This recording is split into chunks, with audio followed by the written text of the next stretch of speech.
यह सेमिनार 100 घंटे 100 वक्ता 100 संकल्प 23 तारीख से 27 तारीख तक के लिए रखा गया है, जिसमें हम 91 एपिसोड कंप्लीट कर चुके हैं।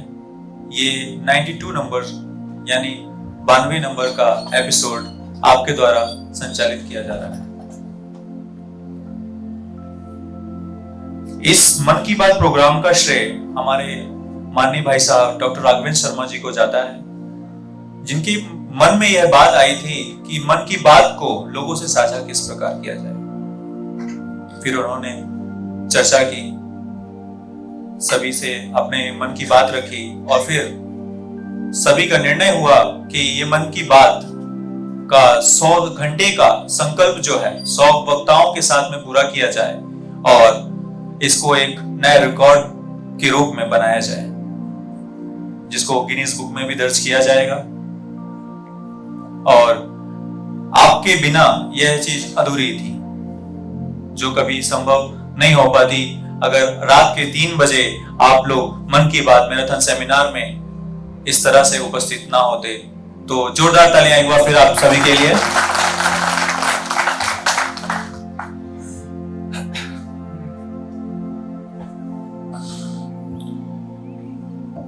हमारे बीच में हर एपिसोड की तरह इस एपिसोड में भी 3 वक्ता हमारे बीच में है।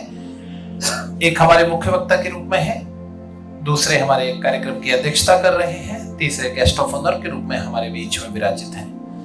मैं तीनों महानुभावों को आपसे इंट्रोड्यूस करूं, मंच पर उन्हें बुलाऊं, उससे पहले मैं मुख्य वक्ता को आपके समक्ष प्रस्तुत करना चाहता हूं। डॉक्टर सत्य प्रकाश जी हमारे मुख्य वक्ता के रूप में हमारे बीच में विराजित हैं। सर से रिक्वेस्ट करूंगा एक बार खड़े होकर के सर अभिवादन स्वीकार करें और हाउस से रिक्वेस्ट की जोरदार तालियों से सर का स्वागत करें। सर पेशे से पत्रकार हैं, जर्नलिस्ट हैं और जो सबसे महत्वपूर्ण बात है वो इंग्लिश पेपर के सर एडिटर हैं। आज के टाइम में पत्रकारिता में इंग्लिश पेपर के एडिटर होना बहुत अपने आप में एक प्राउड मोमेंट है, क्योंकि पत्रकारिता तो बहुत लोग करते हैं, लेकिन एक साफ सुथरी और एक अच्छी पत्रकारिता करना एक अलग बात है। और हमारे डॉक्टर साहब का नाम उस पत्रकारिता युग में एक आदर के साथ लिया जाता है। मैं सर आपका बहुत बहुत यहाँ पर सम्मान करता हूँ। आइए मैं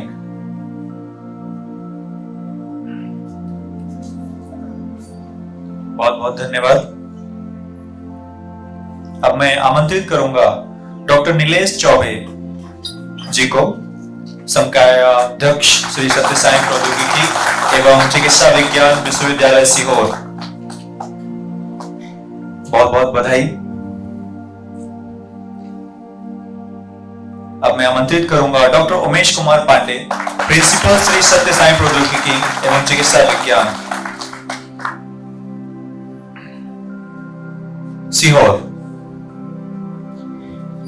अब मैं कुछ नाम लेने जा रहा हूं, आप ही में से हैं वो लोग। कृपया आएं और हमारे सम्माननीय अतिथियों का बैच लगाकर स्वागत करें। मुदित त्यागी कृपया मंच पर आएं। श्री प्रसाद, प्रमोद प्रजापति,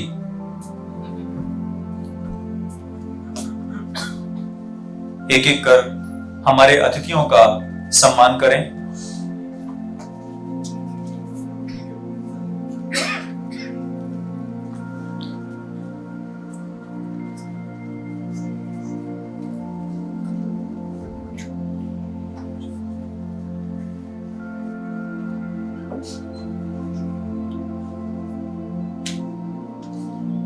यह एक अतुलनीय क्षण है मन की बात का। रात में 3 बजे का एपिसोड, इससे पहले 91 एपिसोड कंप्लीट हो चुके हैं और 91 संकल्प भी संपन्न हो चुके हैं।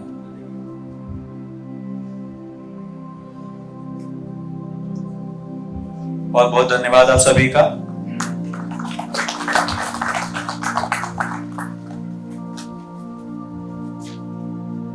अब मैं अनुरोध करूंगा कि मन की बात का 92 एपिसोड टेलीकास्ट करने की कृपा करें।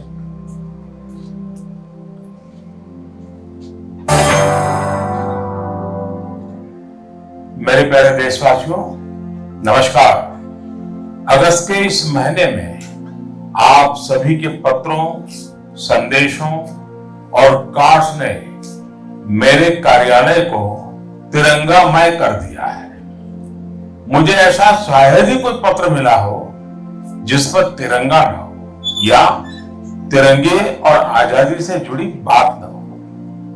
बच्चों ने, युवा साथियों ने तो अमृत महोत्सव पर खूब सुंदर सुंदर चित्र और कलाकारी भी बनाकर भेजी।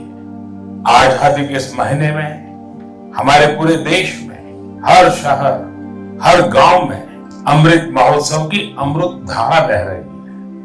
अमृत महोत्सव और स्वतंत्रता दिवस के इस विशेष अवसर पर हमने देश की सामूहिक शक्ति के दर्शन किए, एक चेतना की अनुभूति हुई है। इतना बड़ा देश, इतनी विविधताएं, लेकिन जब बात तिरंगा फहराने की आई तो हर कोई एक ही भावना में बहता दिखाई दिया। तिरंगे के गौरव के प्रथम प्रहरी बनकर लोग खुद आगे आए। हमने स्वच्छता अभियान और वैक्सीनेशन अभियान में भी देश की स्पिरिट को देखा था। अमृत महोत्सव में हमें फिर देशभक्ति का वैसा ही जज्बा देखने को मिल रहा है। हमारे सैनिकों ने ऊंची ऊंची पहाड़ की चोटियों पर, देश की सीमाओं पर और बीच समंदर में तिरंगा फहराया। लोगों ने तिरंगा अभियान के लिए अलग अलग इनोवेटिव आइडियाज भी निकाले, जैसे युवा साथी कृष्णिल अनिल जी ने। अनिल जी एक पजल आर्टिस्ट है और उन्होंने रिकॉर्ड समय में खूबसूरत तिरंगा मोज़ेक आर्ट तैयार की। कर्नाटका के कोलार में लोगों ने 630 फीट लंबा और 205 फीट चौड़ा तिरंगा पकड़कर अनूठा दृश्य प्रस्तुत किया। असम में सरकारी कर्मियों ने दिघाली पुखरी वार मेमोरियल में तिरंगा फहराने के लिए अपने हाथों से 20 फीट का तिरंगा बनाया। इसी तरह इंदौर में लोगों ने ह्यूमन चेन के जरिए भारत का नक्शा बनाया। चंडीगढ़ में युवाओं ने विशाल ह्यूमन तिरंगा बनाया। ये दोनों ही प्रयास गिनीज रिकॉर्ड में भी दर्ज किए गए हैं। इस सब के बीच हिमाचल प्रदेश की गंगोट पंचायत से एक बड़ा प्रेरणादायी उदाहरण भी देखने को मिला। यहाँ पंचायत में स्वतंत्रता दिवस के कार्यक्रम में प्रवासी मजदूरों के बच्चों को मुख्य अतिथि के रूप में शामिल किया गया। साथियों, अमृत महोत्सव के ये रंग केवल भारत में ही नहीं बल्कि दुनिया के दूसरे देशों में भी देखने को मिले। बोत्सवाना में वहां के रहने वाले स्थानीय सिंगर्स ने भारत की आजादी के 75 साल मनाने के लिए देशभक्ति के 75 गीत गाए। इसमें और भी खास बात यह है कि 75 गीत हिंदी, पंजाबी, गुजराती, बांग्ला, असमिया, तमिल, तेलुगु, कन्नड़ा और संस्कृत जैसी भाषाओं में गाए गए।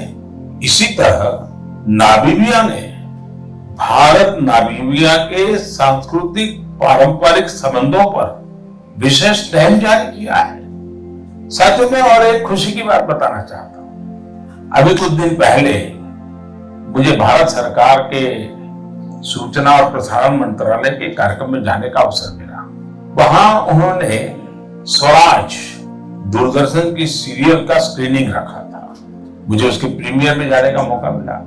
ये आजादी के आंदोलन में हिस्सा लेने वाले अनसुने नायक नायिकाओं के प्रयासों से देश की युवा पीढ़ी को परिचित कराने की एक बेहतरीन पहल है। दूरदर्शन पर हर रविवार रात 9 बजे इसका प्रसारण होता है और मुझे बताया गया कि 75 सप्ताह तक चलने वाला है।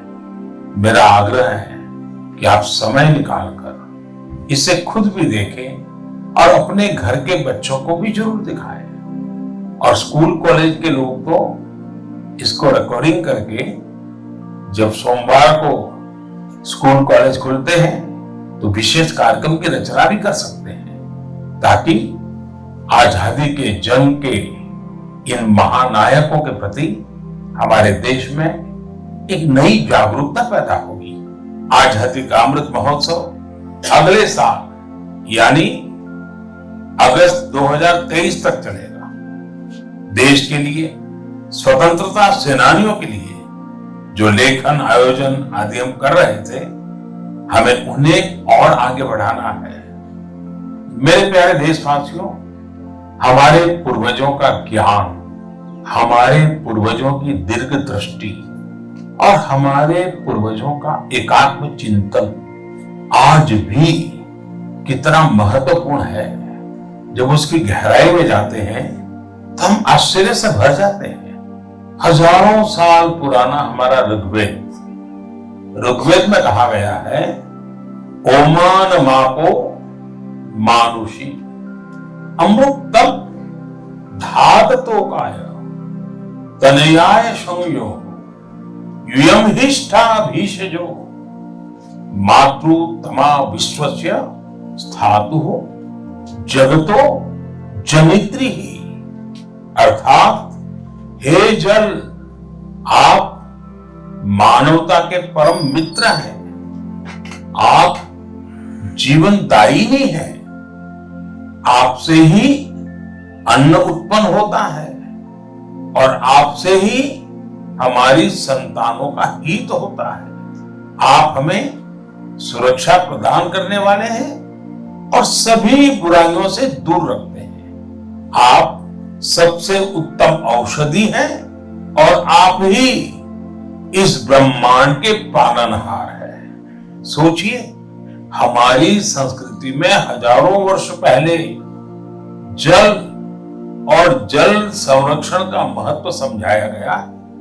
जब ये ज्ञान हम आज के संदर्भ में देखते हैं तो रोमांचित हो उठते हैं, लेकिन जब इसी ज्ञान को देश अपने सामर्थ्य के रूप में स्वीकारता है तो उनकी ताकत अनेक गुना बढ़ जाती है।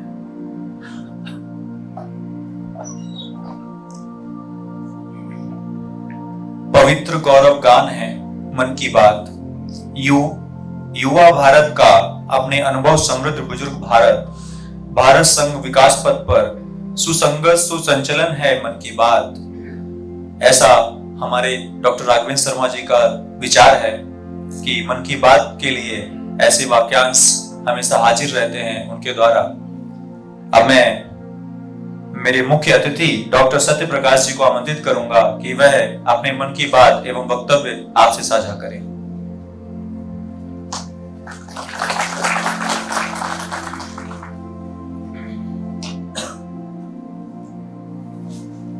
Thank you.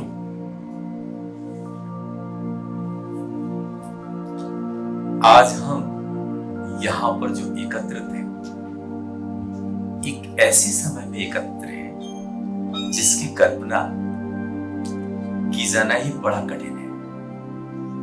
अब से कुछ देर बाद हम ब्रह्म मुहूर्त की ओर भी जाएंगे।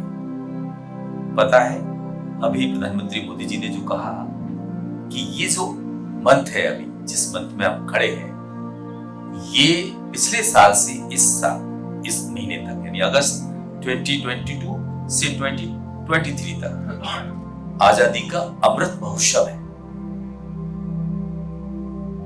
ये जो प्रोग्राम है यानी मैराथन सेमिनार, इसका जो इजाद करने वाले हैं मध्य प्रदेश भारतीय जनता पार्टी के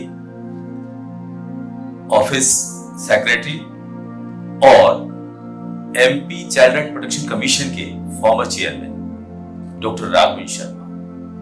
मैं वाकई इन व्यक्तित्व को इस कठिन कार्य करने के लिए हृदय से बहुत स्वागत करता हूं कि मध्य प्रदेश का भोपाल दुनिया में रिकॉर्ड होगा। किस बात के लिए? मन की बात के लिए। इस 92nd एपिसोड के इस सेशन के कार्यक्रम की अध्यक्षता कर रहे doctor Nilesh Choubey ji, dean faculty of pharmacy RKDM group एवं विशिष्ट अतिथि ji doctor Umesh Kumar Pandey ji, dean school of homoeopathy SSSU TMS Sehore, आपका भी बहुत बहुत स्वागत। और यहाँ इतने सारे लोग बैठे हैं, आप सभी का बहुत बहुत स्वागत कि आप इतनी रात में भी इस कार्यक्रम को अटेंड करने, हमको प्रोत्साहित करने के लिए यहाँ पर आए। देखिए, ये जो मन की बात है, ये हम सदियों से सुन रहे हैं। इसका सबसे पहले एक चीज करते हैं, उसके बाद हम बोलना शुरू करेंगे कि मन की बात में कितनी ताकत है। आप मुझे केवल 1 मिनट देंगे। पहले आप सब आंख बंद कर लें और आंख बंद करके ऐसे दोनों हाथ कर लें। हमारे साथ सब लोग ऐसे दोनों हाथ कर लें, आंख बंद कर लें और आप सामने करें थोड़ा सा हाथ, और ये सोचें कि अभी हमारे दोनों हाथ खाली हैं। एक हाथ पर हमने 1 किलो का बाट रख लिया है और दूसरा हाथ खाली है। अब आप थोड़ा सा सोचेंगे, फिर हम आपसे जवाब मांगेंगे।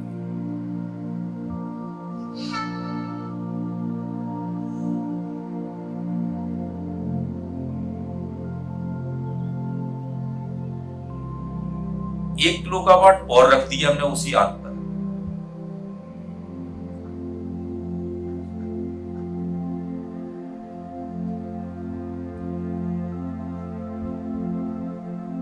ये सोचे वाट रख दिया हमने, ये सोचे कि उस पर वेट रखा है और एक पर वेट नहीं है,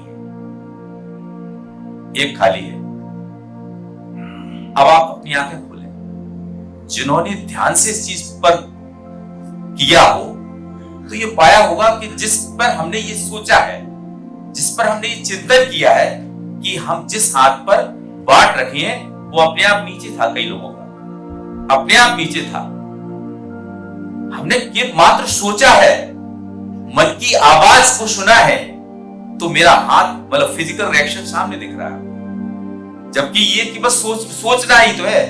तो ये जो विचार है जिस पर हम मनन करते हैं, चिंतन करते हैं, और उसके बाद अगर वो चीज कार्य में परिणित हो जाए तो इसकी ताकत किसके पास है? हमारे स्वयं के पास ताकत है। आपने देखा होगा हमारे आदिकाल से ये कहावत है कि मनन करो, चिंतन करो, फिर मनन करो, अपने आप वो काम होगा। यही चिंतन करके, यही मनन करके आधुनिक भारत में महात्मा गांधी, मोहनदास करमचंद गांधी ने 1915 में साउथ अफ्रीका से आकर अपने कपड़े त्याग कर, जबकि वो बहुत ऐशो आराम की जिंदगी जीते थे, उन्होंने लिसनिंग ऑफ इनर वॉइस, अंदर की आवाज को सुनकर इस देश को बिना हथियार की दम पर आजाद करा दिया। ठीक उसी गुजरात की दूसरी शख्सियत जो आज देश के प्रधानमंत्री हैं, नरेंद्र भाई मोदी, उन्होंने मन की बात का असर छोड़कर इस कार्यक्रम को इतना बड़ा बना दिया कि दुनिया भर के लोग इसको सुनते हैं। Indian institute of management Rohtak ने एक स्टडी की लास्ट ईयर। उस स्टडी में पाया कि हिंदुस्तान के 230 मिलियन लोग एक बार में इस प्रोग्राम को या इस रेडियो प्रोग्राम को सुनते हैं या देखते हैं। साथ ही यह भी उन्होंने स्टडी में पाया है कि लगभग 1 बिलियन लोग ऐसे हैं इस देश के अंदर जिन्होंने इस प्रोग्राम को सुना है। ये जो प्रोग्राम है मन की बात, ये इसके बारे में आपको सबको पता होगा कि आज ये 9वीं साल है इसकी। ये 2014 में अक्टूबर 3 में शुरू हुआ और इसके बाद चलते चलते आज इस मुकाम पर है। ये देश का पहला विजुअली एनरिच्ड रेडियो प्रोग्राम है। इसके पहले कभी कोई जिसमें विजुअल साथ में चलते हो ऐसा कोई प्रोग्राम नहीं था। इसमें हम विजुअल्स भी देखते हैं और लिसन भी करते हैं। ये आजादी का अमृत महोत्सव ये जो माह है जिसमें डॉक्टर राघवेंद्र जी ने ये जो कार्यक्रम रखा है, ये जो मैराथन रखा है सेमिनार का, इसमें आप देखिए कि ये कौन सा महीना है। ये महीना है अगस्त का महीना, और अगस्त क्रांति के लिए जाना जाता है, इस देश की आजादी के लिए जाना जाता है।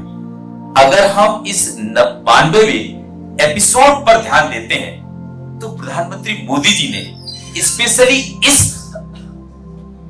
पर जो उन्होंने कहा है, उनका फोकस एरिया 4-5 बिंदुओं पर था। एक तो देश प्रेम और आजादी का महत्व, दूसरा उन्होंने इसको जल संरक्षण या जल संचय, तीसरा उन्होंने इसको रखा है कुपोषण, जो सबसे बड़े इस समय हम जूझ रहे हैं देश। इसके बाद पोषण आहार, इसमें और सारे स्टेप्स लिए हैं, और डिजिटल इंडिया, और इसके बाद मिलेट्स, और मिलेट्स के बाद उन्होंने आत्मनिर्भर भारत और म्यूचुअल कोऑपरेशन। इन एरियाज पर ही पूरा ये एपिसोड 92 में घूमता है। सबसे पहले आपने अभी सुना है, उसको मैं रिपीट नहीं करना चाह रहा हूं, लेकिन ये जो अगस्त माह है, ये देश की आजादी में इस माह का बहुत बड़ा महत्व है। जब ये जो एपिसोड हुआ था, ये लास्ट ईयर शायद 28 अगस्त को हुआ था, और उस दिन ये 15 अगस्त के बाद का था। तो प्रधानमंत्री कार्यालय में देश में जितने भी इवेंट हुए आजादी के अमृत महोत्सव से रिलेटेड, या हमारे आजादी के जश्न 15 अगस्त को मनाने के संबंध में, उनमें ढेर सारे लोगों ने, कुछ ने पत्र लिखकर भेजे, उसने कुछ इवेंट किए। उसमें मध्य प्रदेश का इंदौर भी आपको पता हो, जहां भारत का नक्शा बनाकर ह्यूमन चेन के माध्यम से, और वो world of Guinness book of world record में दर्ज हुआ, उसका भी प्रधानमंत्री ने जिक्र किया। देखिए, इस मन की बात का सबसे बड़ा महत्व क्या है? प्रधानमंत्री होते हुए भी सरकार की बात कम, लोगों की बात ज्यादा। यानी ये सत्य है कि उन्होंने लोगों की बात को सुना है, लोगों की बात को अपने मन से कहा है। ऐसा कोई व्यक्तित्व, प्रधानमंत्री जैसा व्यक्ति, जो इस देश में क्या कुछ हो रहा है, क्या अच्छा हो रहा है, उसको अपनी जुबान से बोले। जब अपनी कोई जुबान से इतना बड़ा आदमी बोले तो उसका प्रभाव कितना पड़ता है। यानी कि अगर हम देश हित में, समाज हित में, आर्थिक तरक्की में, पर्यावरण सुधार में कोई ऐसा कार्य कर रहे हैं जो देश के लिए आगे ले जाने वाला है, उस पर भी उनकी नजर है, और वो भी उनकी वाणी से आ जाता है। उन्होंने जो अनिल जी का उदाहरण दिया कि उन्होंने एक आर्ट बना के भेजा, इंदौर का उदाहरण दिया, कोलार का उदाहरण दिया। कुछ उदाहरण ऐसे भी हैं कि जहां जो बच्चे, प्रवासी मजदूरों के बच्चों को कई स्कूल्स में, ग्राम पंचायतों में, वहां चीफ गेस्ट इंडिपेंडेंस डे के कार्यक्रम में मनाया गया। तो ये सब चीजें क्या है? ये अजूबी चीजें हैं। इनसे क्या है, हम किसी को महत्व देते हैं। अगर हम किसी को महत्व देते हैं तो उनके दिल में, दिमाग में आजादी कैसे मिली है, आजादी का क्या महत्व है, ये उनकी समझ में आना चाहिए। हिंदुस्तान का में आज हम बैठे हैं, हम स्वतंत्र बोल रहे हैं। डॉक्टर राघवेंद्र शर्मा ने इतना बड़ा कार्यक्रम रखा है, आप सब लोग रात में यहाँ आए, हमें फ्रीडम ऑफ एक्सप्रेशन मिला है। ये कैसे, यूं ही नहीं मिल गया कि कानून में लिखा है इसलिए मिल गया। ये कानून हमको कैसे मिला, ये संविधान कैसे मिला? ये संविधान उन लोगों के खून की कतरों से, जिन्होंने इस देश को आजादी की लड़ाई में बहाया है, उनके कारण मिला है। तो इस प्रोग्राम, इस एपिसोड में उन्होंने स्पेशली इस चीज पर फोकस किया है कि देश को आजादी कैसे मिली। देखिए, इस देश में हम मध्य भारत में रहते हैं, कुछ साउथ इंडियंस हैं, नॉर्थ ईस्ट के लोग हैं, वेस्ट इंडिया के लोग हैं, ईस्ट के लोग हैं, सभी लोग हैं। सबकी भाषाएं अलग हैं, सबकी संस्कृतियां अलग हैं, सबके ट्रेडिशंस अलग हैं, लेकिन हिंदुस्तान के तिरंगे के नीचे तिरंगा सबका एक ही है। वो हर रूप में तिरंगे को भी एक मान के चलते हैं। यानी कि हमारा तिरंगा वो है जो सब संस्कृतियों की खूबसूरती को, सब संप्रदाय की खूबसूरती को, सभी जातियों की खूबसूरती को बढ़ा देता है। यानी कि उस तिरंगे के नीचे सभी एक हो जाते हैं। 15 अगस्त एक ऐसा दिन है, ये जो इसी माह में पड़ता है, जिसको हम अभी मना के आए हैं, कि पूरा देश एक दिखता है। वहां आपको ये नहीं दिखता कि ये अलग कल्चर है, ये अलग संस्कृति है, ये अलग धर्म है, सब एक धर्म है। वो धर्म है राष्ट्र धर्म, जो तिरंगे के नीचे आके सब खड़े हो जाते हैं। इस पर उन्होंने जिक्र किया। अब देखिए, इसमें जिन लोगों ने कुछ अजूबे काम किए हैं, उन कामों का प्रधानमंत्री ने अपनी जुबान से जिक्र किया। आज जैसे कि मेरा जिक्र या आपका जिक्र प्रधानमंत्री अपनी जुबान से कर दें, तो हमें आपसे इंस्पिरेशन मिलेगा कि आपने इतना अच्छा काम किया है और उस काम के कारण हमारा नाम वहां आया है। तो मुझे भी एक प्रेरणा मिलती है, जब प्रधानमंत्री जैसा आदमी बोल रहा है अपनी जुबान से, तो ये लगता है कि यार हमको भी एक अच्छा कदम उस देश में करना चाहिए। तो ये जो अगस्त माह के बारे में उन्होंने बताया, इसके बाद इस चीज देखिए, अगस्त माह ये अपन चातुर्मास समझते हैं सभी लोग, कि जो बरसात के दिन होते हैं, चातुर्मास के दिन होते हैं, और ये क्रांति का समय भी कहलाता है। इसके बाद जब हम दूसरे महीनों में जाते हैं, तो हमारे परंपरागत त्योहार, धार्मिक त्योहार सब शुरू हो जाते हैं। इसका भी उन्होंने इसमें जिक्र किया। इसके पीछे क्या है? देखिए, संस्कृति जो है, जो कल्चर है, वो केवल हम नृत्य करने से, खान पान से नहीं है। व्यक्ति से जुड़ी हुई विभिन्न विधाएं जो कहीं ना कहीं उस सोसाइटी में पाई जाती हैं, वो सब उसकी संस्कृति है। और इस संस्कृति को बचाना ना केवल सरकार का धर्म है या सरकार की ड्यूटी है, बल्कि इस हिंदुस्तान के हर व्यक्ति को अपनी संस्कृति को बचाने की जिम्मेदारी है। जब तक हम संस्कृति को नहीं बचाएंगे, तो हम अपनी पुरानी जो चीजें हैं उन सब को भूलते जाएंगे। और ये भूलना कहीं ना कहीं हम अपने एंसेस्टर्स, अपने बुजुर्गों को भूल जाएंगे। अगर हम अपने बुजुर्गों को भूल जाएंगे, तो फिर हमारी जो परंपराएं हैं वो कहां अटक जाएंगी। यानी भारत जिस चीज के लिए जाना जाता है वो दूर हो जाएंगी। इसीलिए प्रधानमंत्री जी ने इस एपिसोड में उन त्योहारों का, चाहे साउथ इंडिया के त्योहार हो, मध्य भारत के हो या दूसरे राज्यों के हो, ज्यादातर त्योहारों का उन्होंने जिक्र भी किया है। एक चीज आपको इसमें और महत्वपूर्ण दिखेगी कि उन्होंने एक स्वराज कार्यक्रम का भी शायद इसमें अभी बोला था। एक स्वराज कार्यक्रम इंफॉर्मेशन एंड ब्रॉडकास्टिंग डिपार्टमेंट के द्वारा शायद डीडी न्यूज पर चलाया जाता है। वो शाम को 9 बजे होता है। वो भी मेरे ख्याल से 75 एपिसोड्स होंगे और वो 9 बजे से होंगे। उसमें क्या है कि जैसे कि हम बड़े जो क्रांतिकारी हुए हैं, उनके नाम इतिहास में लिखे हैं, हम उनको जानते हैं, लेकिन कुछ ऐसे अनसंग फ्रीडम हीरोज हैं, हीरोइंस हैं, जिनके बारे में हमको पता नहीं है, क्योंकि वो इतिहास के पन्नों से छूट गए हैं। उस प्रोग्राम को स्पेशली उन्हीं लोगों के लिए बनाया गया है, जिससे कि देश के लोग उन लोगों को भी जान सकें कि देश को आजाद कराने में इन लोगों का भी रोल था। तो प्रधानमंत्री जी का ये सोच है, ये प्योरली नॉन पॉलिटिकल कार्यक्रम है। इस कार्यक्रम में सिर्फ जो हिंदुस्तान की पब्लिक है, हिंदुस्तान के लोग हैं, वो ये समझें कि उनकी जिम्मेदारी कितनी है। इस महत्व को उन्होंने बढ़ाया है।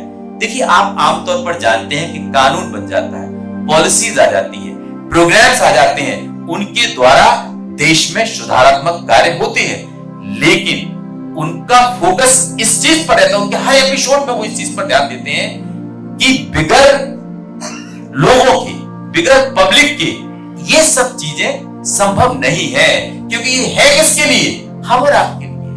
और हम आप लोगों का जब तक कंट्रीब्यूशन नहीं होगा, यानी कलेक्टिव कंट्रीब्यूशन जब तक नहीं होगा देश का, तब तक देश की तरक्की संभव नहीं है। सरकारें अकेली सब चीजों को नहीं कर सकती। इसीलिए कहीं ना कहीं वो बार बार उन उदाहरणों को ज्यादा देते हैं। आपने देखा होगा कि अगर उनकी स्पीच सुनते हैं हम, तो उस स्पीच में वो देश के विभिन्न क्षेत्रों में जो इनोवेटिव काम हुए हैं, जो लोगों ने किए हैं, वो उनको ज्यादा फोकस करते हैं। सेकेंडरी उससे रिलेटेड जो सरकार के स्टेप में है या सरकार ने उसमें जो इनोवेशंस किए हैं, उनको भी बताते हैं और उनमें उनकी भूमिका क्या हो उस पर भी प्रकाश डाला जाता है।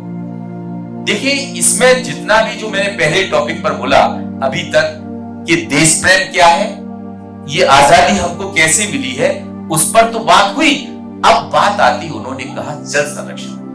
जल संरक्षण के लिए उनकी शुरुआत कहां से होती है? जल संरक्षण की शुरुआत उन्होंने ऋग्वेद के एक श्लोक से शुरू की है, जिसका मतलब उन्होंने अभी इसमें सुना हो आपको, मैं उसको रिपीट नहीं करने जा रहा हूं कि जल का क्या महत्व है। जल से ही हमारा जीवन है, जल से ही हमें अन्न मिलता है। यहां तो साइंस के लोग हैं, फार्मेसी के लोग हैं, सब समझते हैं कि हम ह्यूमन बॉडी में कितने % पानी होता है, यानी जब बिगर पानी के ये जी नहीं सकता तो ये दुनिया कैसे जी सकती है? क्योंकि हमें हमसे ही पर्यावरण है, पर्यावरण हमसे, हम पर्यावरण से। तो जल संरक्षण पर जब तक हमारा ध्यान नहीं होगा तब तक हम तरक्की की ओर नहीं जा सकते। उन्होंने ये भी कहा, आपको ध्यान हो, कि सरकार ने एक बड़ा अच्छा स्टेप लिया है आजादी के अमृत महोत्सव में। अमृत सरोवर हर जिले में, देश के में 75 अमृत सरोवर बनाए जा रहे हैं और इन अमृत सरोवर पर ये आजादी के अमृत महोत्सव के उत्सव के दौरान ही बने जा रहे हैं और इनका टारगेट 75 है, लेकिन कुछ जिले 75 से ऊपर 100 तक बना लिए। उनमें केवल वो सरकार ने नहीं बनाए, मनरेगा ने नहीं बनाए, उसमें कुछ लोग ऐसे भी हैं जिन्होंने कंट्रीब्यूशन करके, या तो लेबर के रूप में, पैसे के रूप में, या कुछ सामूहिक रूप से काम करके उन तालाबों को बनाया है। ये तालाब ना केवल पानी को रोकेंगे बल्कि इन तालाबों से उस क्षेत्र का वाटर टेबल भी बढ़ेगा।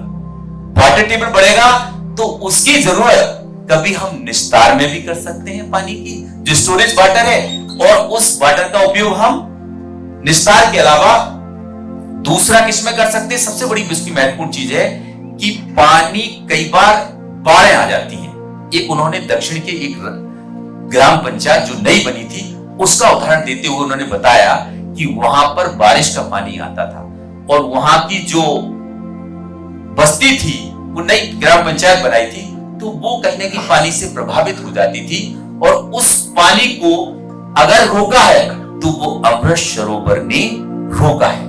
अमृत सरोवर बनने के बाद वो पानी रुका, वहां फसलों को भी पानी मिला, वाटर टेबल भी बढ़ा, निस्तार के लिए भी पानी की सुविधा हुई। ऐसे भी कई क्षेत्र हैं हमारे देश में जहां पानी का बहुत क्राइसिस है। उन क्राइसिस में ये 75 जो अमृत सरोवर बनाए जा रहे हैं उनका भी कहीं ना कहीं बड़ा रोल है, जिसके कारण वहां की आर्थिक तरक्की, कृषि की तरक्की और स्वास्थ्य की दृष्टि से समृद्ध हुई। मलन्यूट्रिशन जो है, पानी का भी मलन्यूट्रिशन में बड़ा रोल होता है कि जब तक स्वच्छ पानी नहीं मिले, इसमें नल जल योजना भी आई है, तो नल जल योजना में भी कहीं ना कहीं साफ पानी पीने के पहुंचाने का कार्यक्रम है। तो इस जो पूरा ये प्रोग्राम है, इसमें जल संरक्षण का महत्व बताया उन्होंने, और जल संरक्षण के महत्व में केवल सरकार की भूमिका नहीं, आप लोगों की भूमिका क्या है, आपके अंदर क्या जागा है, उसको जगाने के लिए उन्होंने इस एपिसोड में स्पेशली फोकस किया है।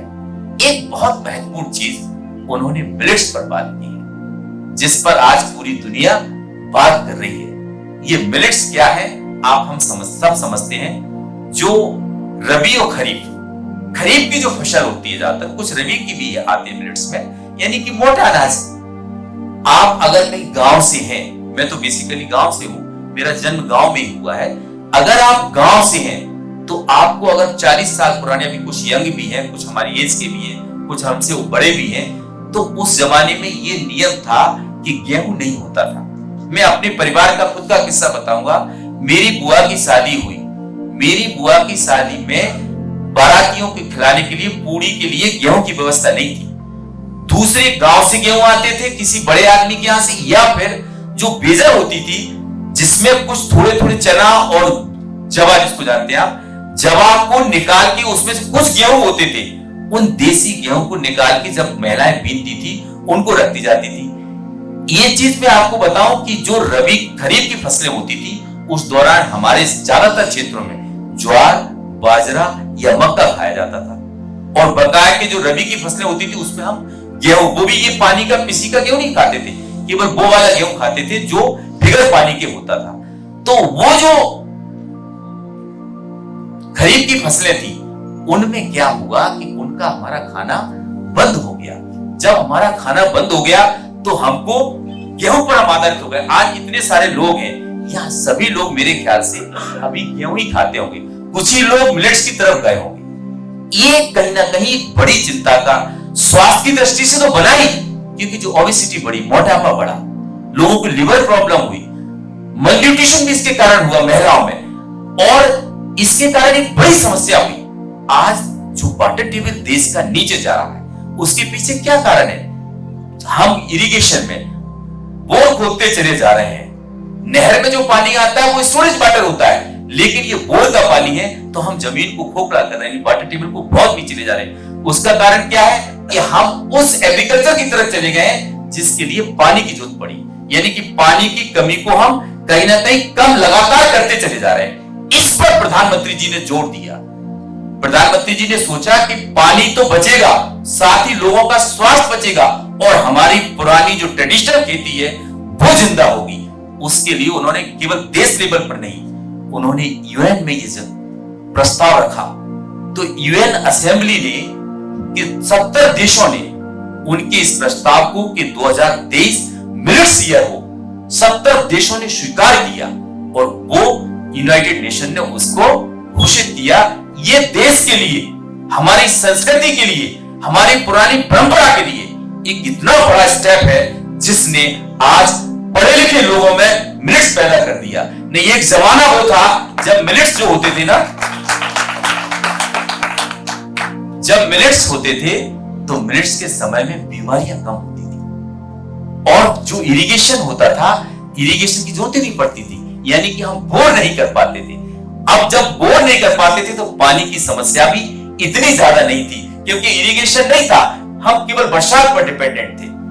क्योंकि यहाँ अब थोड़ा सा टाइम हो गया मेरे ख्याल से, तो मैं समाप्त कर रहा हूं। तो मेरा कहने का तात्पर्य है, ये मन की जो आवाज है, मन की बात लिसनिंग ऑफ इनर वॉइस है। आप अपनी आवाज सुने, आपको वो काम सामने दिखेगा।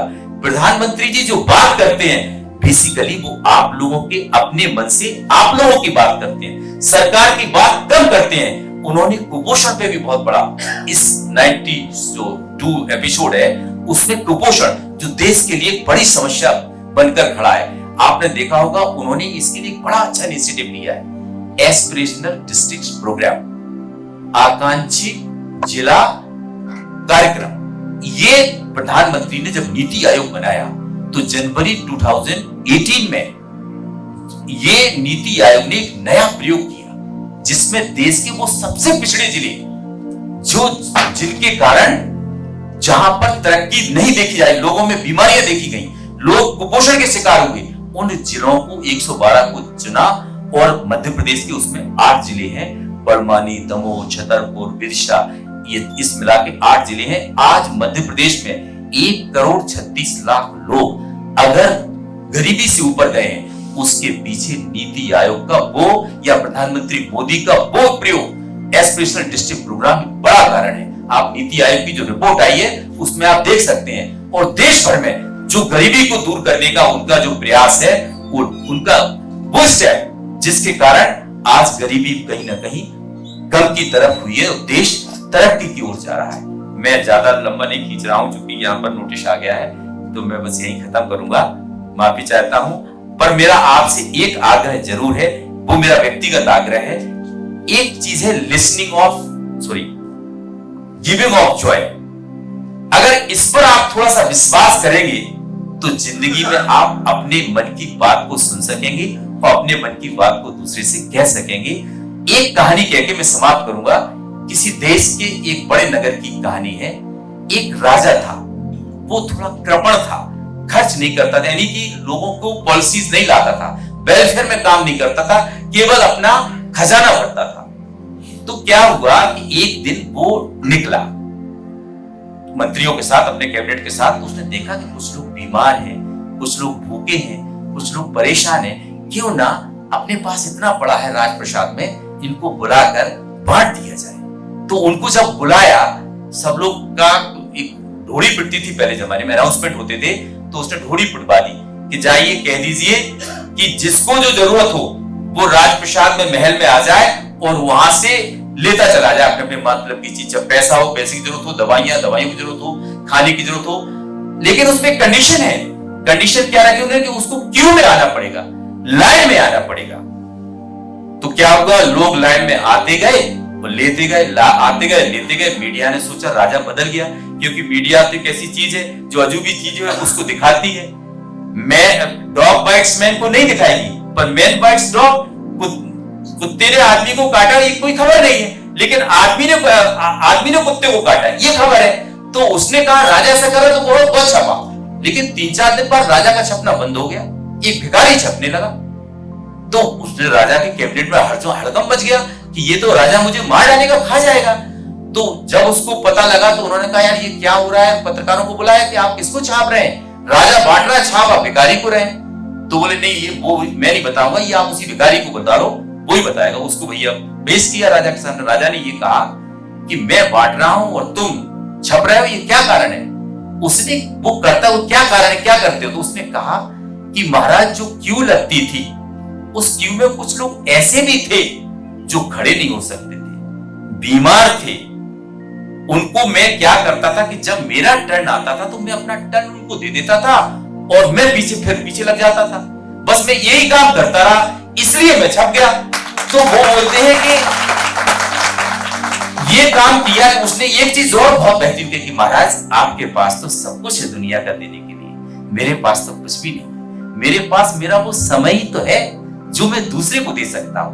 आप लोगों से मेरी यही प्रार्थना है कि आपने जीवन में एक भाव लाए, प्रधानमंत्री मोदी जी से सीखें कि देश के लिए दें। वो अपना बखान नहीं, लोगों का बखान करते हैं। आप टाइम दे सकते हैं, ज्ञान दे सकते हैं, किसी की कुछ दूसरी मदद कर सकते हैं। जरूरी नहीं है कि आप पैसे वाले हैं। आपने मुझे इतना सुना, डॉक्टर राघवेंद्र जी ने मुझे यहाँ बुलाया, इस आयोजन समिति ने मुझे बुलाया, मैं आपका बहुत बहुत शुक्रगुजार करता हूँ।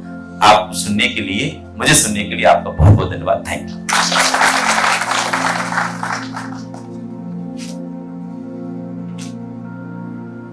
बहुत बहुत धन्यवाद भाई साहब। अब मैं आमंत्रित करूंगा डॉक्टर नीलेश चौबे जी को संक्षिप्त में अपना वक्तव्य साझा करें।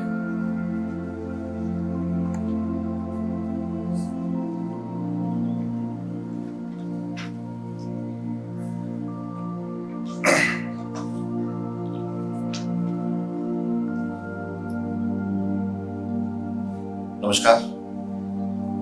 शर्मा भाई साहब को बहुत बहुत साधुवाद कि इतने अच्छे प्रोग्राम का आयोजन किया जा रहा है। जो माननीय यशस्वी हमारे प्रधानमंत्री जी का एक 2014 से चल रहा है प्रोग्राम, उसको और कनेक्ट कैसे किया जाए जनता के साथ, इसमें भाई साहब का सार्थक प्रयास मुझे ऐसा लगता है कि 100% वो सफल होंगे। और इसमें हम लोग सुबह ब्रह्म मुहूर्त में, जैसे सर ने बोला कि हम लोग बैठे हुए हैं, और इससे ही लग रहा है कि ये प्रोग्राम 100% सफल है। मैं जैसे कि 92 संस्करण की बात हो रही है, मानी जी के प्रोग्राम मन की बात की, जैसे उन्होंने इंदौर का एक जिक्र किया कि ह्यूमन चेन बनी, इसमें लेखन प्रतियोगिता का भी आयोजन किया गया। चूंकि मैं आरकेडीएफ ग्रुप से संबंधित हूँ, हमारे विश्वविद्यालय की जो इकाई है, हमारे ग्रुप की जो कुछ इकाई है, उन्होंने इस प्रोग्राम में बढ़ चढ़कर हिस्सा लिया। इसमें एक प्रोग्राम है हमारा कि हमने हर घर तिरंगा में आरकेडीएफ ग्रुप के निपम 2.0 वर्कशॉप का आयोजन किया था, जो कि उद्योग एवं वाणिज्य मंत्रालय भारत सरकार की एक पहल है। मध्य प्रदेश में सर्वप्रथम आरकेडीएफ ग्रुप ही एक ऐसा ग्रुप था जिसने इसको होस्ट किया। इसके साथ आरकेडीएफ ग्रुप के द्वारा हर घर तिरंगा अभियान और कई प्रकार की गतिविधियों का आयोजन और अमृत महोत्सव में अपना सार्थक प्रयास और कलेक्टिव अप्रोच के साथ हम लोग इससे जुड़े हुए हैं। मन की बात के 92वें संस्करण में प्रवासी मजदूरों के लिए बात की गई। हमारे बीच युगराज साहब बैठे हुए हैं। वैश्विक महामारी काल में आप हमारे ग्रुप के द्वारा जो प्रवासी मजदूरों के लिए कार्य किए गए, जो उन्हें भोजन उपलब्ध कराया गया, जो उनकी चिकित्सीय सेवाएं उनको चाहिए थी वो हमने दी हैं, और हमारे ग्रुप के द्वारा बहुत इसमें उत्कृष्ट कार्य किए गए हैं।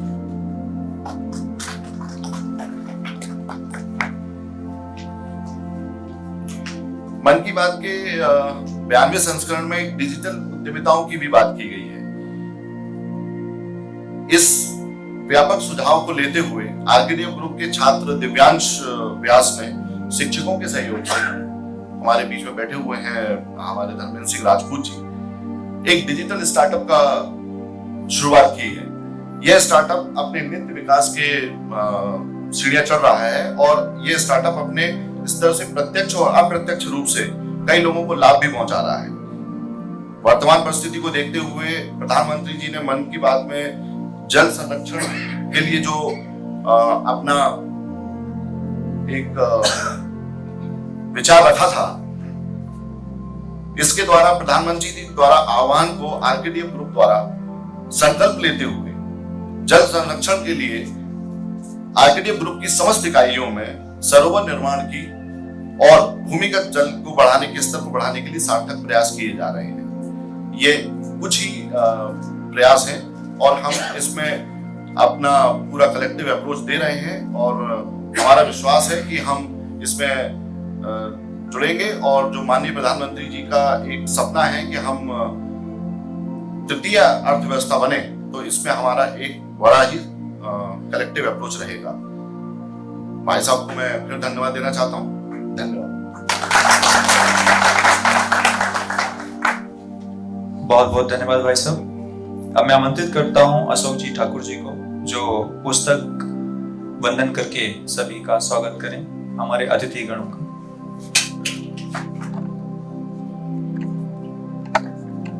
बहुत बहुत तालियां।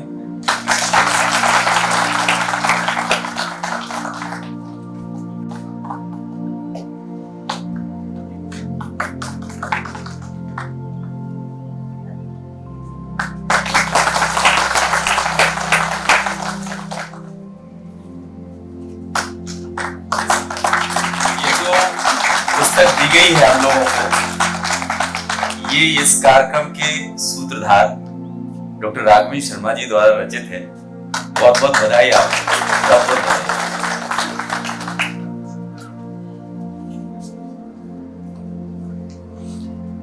अब मैं अनुरोध करूंगा डॉक्टर सत्यप्रकाश जी से कि वे 92 संकल्प जो है सभी को दिलाएं एवं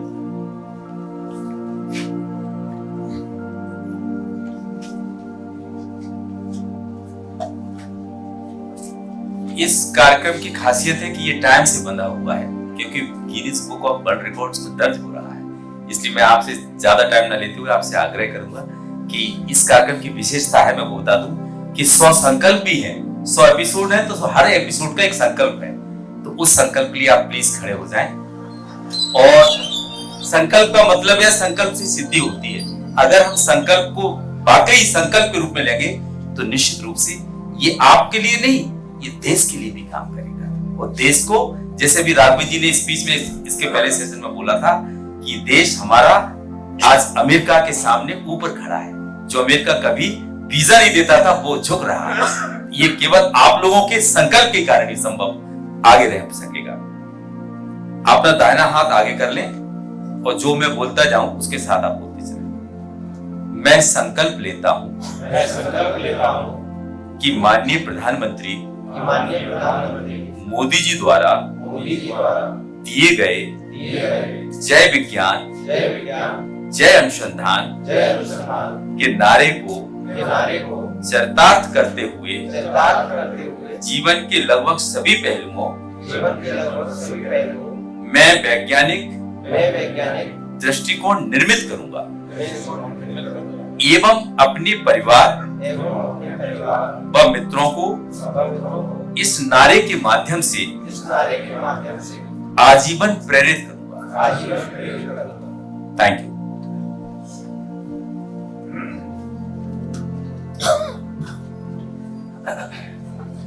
एक सूचना आप सभी के लिए, आज दिन में 10 से 12 बजे तक इस कार्यक्रम का समापन किया जाएगा और मोदी जी के मन की बात के 104वें एपिसोड को लाइव